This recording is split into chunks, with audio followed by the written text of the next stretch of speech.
Hey, welcome back, everybody. Joining us as we gather around the table with South County Outreach, where we take you on a journey deep into the heart of our organization's mission to combat poverty and uplift our community with the people out on the front lines doing it, like our host, Laval Brewer. How are you, sir? I am so good. I'm just sitting here with you and my good friend Carrie and Florida in the background. And you learned about Hoosiers. You're going to learn all about Hoosiers. I did learn a little about Hoosiers today. I still don't know what a Hoosier is, but that's okay. I know this. I know it's about basketball. I have an idea of where the state is. You should visit. Yeah, I definitely visit. But yeah, doing well. So hey, hi, I'm Laval Brewer, and this is a podcast. This podcast is not just about showcasing our work. It's about inviting you, our listeners, to join us in our mission by offering a sneak peek into the values that shape our poverty prevention efforts, who we hope, and this is, for some reason, is not working right this minute, Paul. It's not? Okay. It's not that the system's not working. It's my ability. Your mouth's not working? My ability to talk. I think it's the fact that we were talking about Hoosiers. Your guest is from Indiana. You know what? I did get a little thrown off with that. So I'm gonna swing back into that. And so basically, hey, everyone, you know this. It is about joining us on a conversation about our poverty work in the community. And today, I have my good friend and colleague Carrie Buck with me. Carrie, how are you? I'm doing great. Thanks for having me. Oh my goodness, I cannot wait for this conversation because I don't think very many of us have had a conversation about shelter and actual homelessness from the perspective that you and your team and the access points that you are supporting have. This is going to be really informative for people. Thanks for being here. I hope it's very informative and people focus on families, because when you think about homelessness, and especially in Orange County, I think it all gets blended together, and there's so much nuance and things that you have to do for families that are different. And if we can get Carrie a little closer to the mic here, there we go. That'll sound better here. And where are you from in Indiana, since we mentioned this? I actually grew up in Jeffersonville, Indiana, which is across the river from Louisville, Kentucky. And I spent my summers on a farm, and I moved to Bloomington, Indiana when I was in high school for my dad was completing his doctorate degree. So I lived in the college down there, and then we moved here when I was 15. Wow. Big difference. Huge difference. But you can't beat the weather here. You cannot beat the weather here. Right. Some of my favorite experiences are hunting with my grandfather on a farm up in Northern California and Central California. Just exploring the barns and kind of walking the trails and all the other things, and it's one of my favorite times. I used to go fishing with my grandfather, but on the farm we raised Black Angus, so it was all cows all the time, and I even showed cows at the fair and all of that. Oh, that's a different conversation. Okay. So, hey, Carrie, formally, tell us a little bit about yourself. What are you doing now? Tell us about the FSC. So I am now the executive director of the FSC. That's the Family Solutions Collaborative, and we've been around for just over 10 years. We're a coalition of over 34 organizations in Orange County that work on family homelessness in some way or support families. Previously to that, I worked as the executive director of a family shelter and TAY shelter, which is transitional age youth in North Orange County. And that organization was called His OC. And we were a member of the Family Solutions Collaborative as well. So when the position was open for a while, and we were looking for a leader that could bring all of the other executive directors together. We all thought of you. Yes. I was the lucky one that got selected for that position. So I've been doing this for now over a year and focusing more on a county-wide reach versus the North SPA.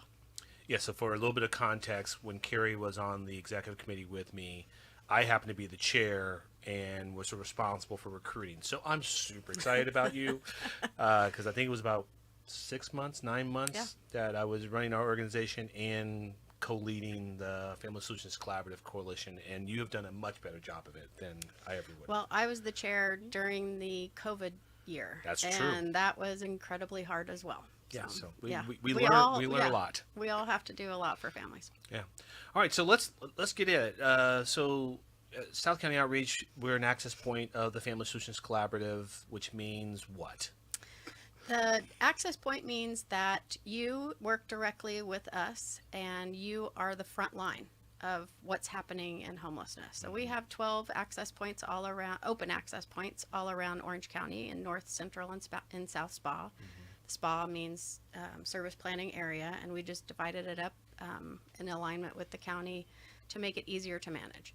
So in each of those spas, there are open access points, which are, they could be shelters, they could be resource centers, and it's a place where families can go in and receive services. They can meet with case managers and housing navigators. We have additional... Where they live and work. So where they live and work. They don't have to go travel somewhere else, where they live and work. Okay. Exactly. Yeah. So we also have closed access points around the county as well. But the difference when open and closed is we get family service request forms online through 211 at all of our access points. And those family service request forms can be filled out by the staff or the families themselves. And those are immediately directed to their nearest access point. So they have less place to travel. That access point reaches out to them within 2 to 3 business days and does an assessment and starts the process of getting them help that they need. So let me place it in the context, because you own the system, and then I'm one of the access points of many who are engaging with clients who need help. So let's take the Brewer household. Maybe the Brewer household is renting and suddenly, or owns, and suddenly finds themselves in a position where they're about to lose their housing or have lost their housing, or lost our housing. I have a couple of choices, right? I could call 211 if I know 211 exists, which You may or may not. I may not. I can go to my local city hall and say, hey, I need help, but I don't know if that I would think of doing that. Or I just start thinking, who could help me, and I start calling around. Like I start calling, emailing. And it's kind of like when, I equate it, it's kind of like when you lose your wallet, right? And you have this stress of losing the wallet, and you've got to make 5, 6, 7, 8, 9, 10 phone calls just to get it all right. Exactly. That's kind of what it's like for families. Like, it definitely is like that for families, and that's why having access points all over the county are important, so that whoever they call, that first contact, they're connected to the system, so they don't have to continue to make all of those phone calls. It used to be that way before the Family Solutions Collaborative, not only for just resources, but even when it comes to shelters and shelter beds. Families used to have to go shelter to shelter to shelter, tell their story, wait, see if they got in, and that could be days, weeks, and still potentially not even get access to it.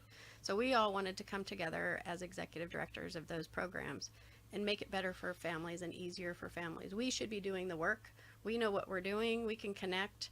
And then that way, when they reach out to any one of those places that they connect to the family access point and the Family Solutions Collaborative, they're connected to all of us. So it may be that if they show up at your door in South County, and they actually live in North Orange County, or they have been staying in North Orange County, they don't necessarily have to stay working directly with you. We can transfer them up to North Orange County. without them having to refill out paperwork, tell the story again. It's just sort of an easy way that we're doing things for families, so it's less impactful for them, less traumatic. They get services faster and ultimately get housing faster. So that's so helpful for people to start to understand this. And just to add a little more into the complexity, especially when we think about family homelessness, it's not like the family or the parent, because we're talking about families, the parent doesn't have a job. So in other words, they have something to do between, let's say, 8 and 4, or in some cases between 1 and 12 and 9.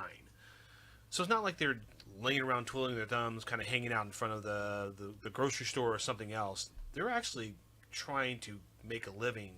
They just don't have housing. And to do that, as well as call nonprofits who oftentimes are closed after 5 o'clock, how do you make that work?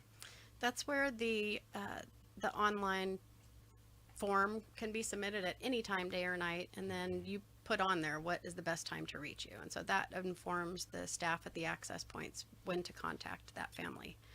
Another thing I just wanted to add to what you were mentioning is that families really are a completely different organism than individuals. When you look at homelessness, families are working. The adults are working. The the majority of them are working, the majority of the kids are in school, all of that stuff is still happening. And as you mentioned, 8 to 5 is typically when they're working, and so all of those services are not available when they're done.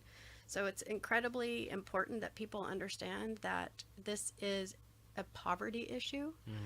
This is a lack of housing, affordable housing issue, and we don't know what to do to make that better, because it's not something that we can physically do ourselves. We have to have the help from the county, we have to have the help from the cities, and they have to understand what the family homelessness landscape is, so that they know what they need to build for the future. So we're trying to inform them as well. Beautiful. I want to hear more about the shelter, individual versus family shelter conversation. I want to talk about that, but I'm going to sneak in here the prevention conversation that we talk about. So while South County Outreach is an access point, and we do help homeless individuals and families, it's not our primary focus. Our primary focus is actually preventing people from getting into a position where they fall into homelessness. So if we can slow down the number of people who are losing their housing and are suddenly or not suddenly returning into this space, that's what gives us value. That's what we're trying to accomplish. And what's the difference between shelter for a family, a shelter system for families, versus shelter for an individual or a couple? Good question. Individuals have a system in place that has been really added to in the last few years since COVID, and we had a legal issue in the county to make sure people were getting housed. Individuals are easier to spot. Individuals tend to be out in the public more, and so people focused on that. And we've built a number of individual shelters around the county to serve that purpose. Families tend to work. They spend their evenings sometimes in the car. They hop around a lot. Sometimes they'll hop in and out of motels if they have funding at that time. And so it's harder to find them. Shelters for them look different than individuals, because individuals tend to be a more mass shelter system where you have maybe 100, 150 people in one large room with cots and designated areas. That's different for families. Families don't really fit in that situation. We only have one shelter in Orange County for families that is that congregate type of shelter where everybody can go, and we refer families that are in need there, but it's very small when it comes to the number of beds versus the need out there. And there aren't enough for families. Yeah. We have just a handful in north central Orange County, and we have none in South County. And so the difference in shelter there, the ones that are more successful and the families really want to go to are ones that are individual units, so that they can lock their door and they can protect their kids. These things that we all want. Yeah, these things that we all want. And when you think of the individual shelter, it's this big open room, so it really is different. And we don't combine families and individuals very often, and if we do, it's for a 1 or 2 nights until we can get them into a motel or somewhere else, because it's just a different population, and we want to make sure that kids are safe. Yeah. There are a number of individual shelters, as I mentioned, all around the county, and when you look at family shelters, it's very small. We have over 300 or 350 families that are on our coordinated entry system that are waiting for shelter. And This could be a shelter bed, or it could be actual housing. any of To where those. they own, yeah. Any of those. So we have actually over 500 in the coordinated entry system, but we have over 300 that are ready and willing and really need housing, and that don't have any other options. We have over 88 families that are waiting for emergency shelter that we don't have enough space for. And we had 2 shelters that decided to move from emergency shelter to permanent supportive housing in the last year, so we lost shelter beds there.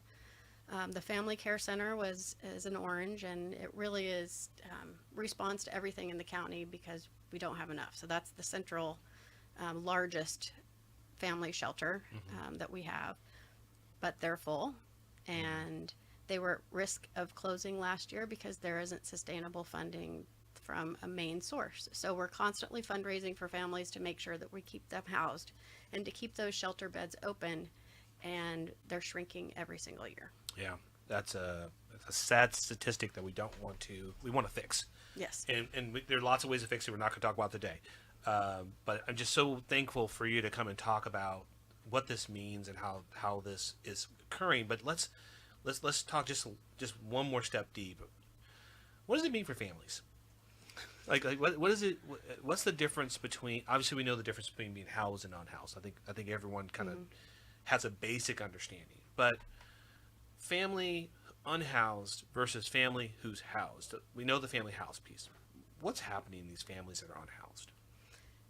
They're experiencing a lot of trauma. They're going through a major crisis. They're trying to hold their lives together, make sure their kids are still in school and learning and growing. And can you imagine what it's like to have 2 or 3 kids? You're staying in a car. You have homework that they need to do, and you have a variety of ages and types of homework that you have to do. You pick them up from school after working a hard day. You have to go and find somewhere to stay because there's not any safe parking places. So you constantly are hunting around and finding places so that you aren't asked to leave, or you don't get, a lot of families are afraid that if police come and talk to them, that it puts them at risk of losing their children. And so it's very anxiety ridden. They're all in crisis and trauma. And then imagine trying to discipline your kids if they're arguing in the back seat, trying to get them to do their homework, feed them, bathe them, and you're staying in a car. Yeah. It's excruciating to hear some of the stories. And it is amazing when they get themselves out of that situation with the support of us, but really they have to do the hard work. Yeah. And that's what drives me every day. But there's just not enough. If we had more affordable housing at every level, because people make different amounts of income, Right. and California is very expensive, Orange County is very expensive. So if we just focused on making sure we have some housing available on every one of those income levels, we would be able to see a flow. Just as another point, I worked doing a transitional age youth matching program. We have so many seniors living in their own homes that are alone.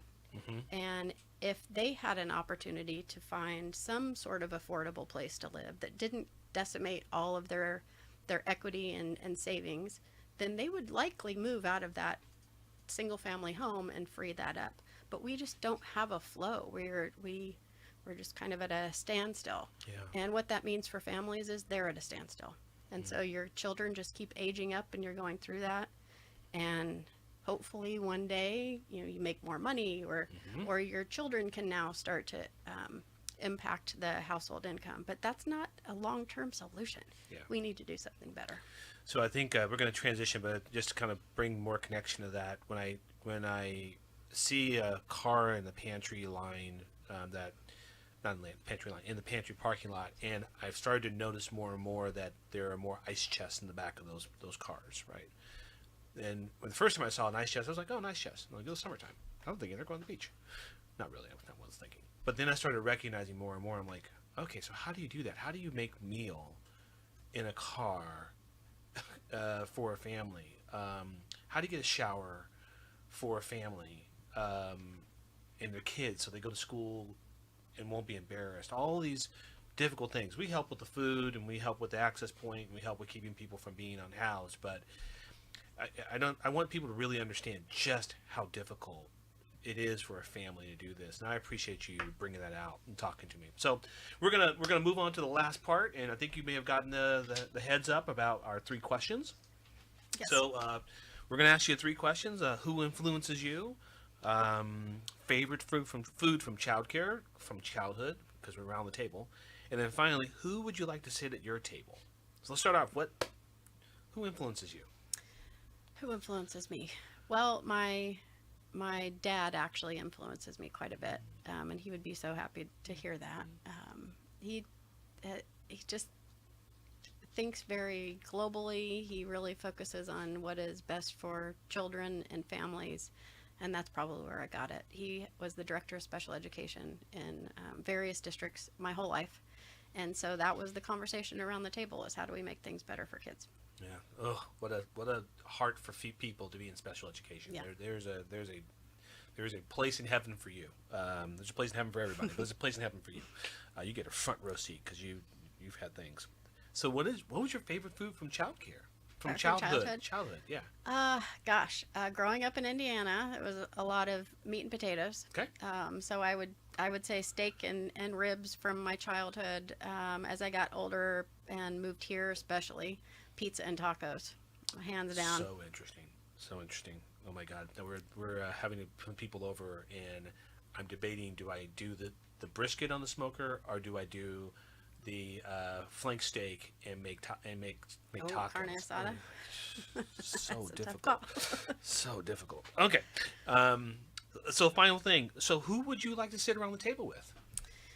Oh gosh, I would like to sit around the table with female leaders from around the world and ask them questions about the challenges that they face and how they overcame those. I have 3 daughters, and I was a Girl Scout leader for many, many years, and I think that there is a lot that women have done for our girls and women following, and I want to also continue that example. And so I think it would be awesome to sit down. I don't know if I necessarily have I could leave it open to whoever, but as female leaders, and not just the United States or not just around here, but people around the world, because they experience things differently, and I like to learn. Okay, well, if you want to help Carrie with that, and you're a female leader from around the world doing good work, Let's have lunch. Get with you. Hey, thanks a lot for coming today. I really appreciate you and the work that you and the Access Points are doing around the county. It's a blessing to the world. Thank you for being an access point and for inviting me here. And I hope those of you out there who aren't access points yet will call me. Yeah, get it. So thank you for listening, and hope you and your friends join us next time around the table as we continue to explore the intersection of food, people, and culture. Have a great time now.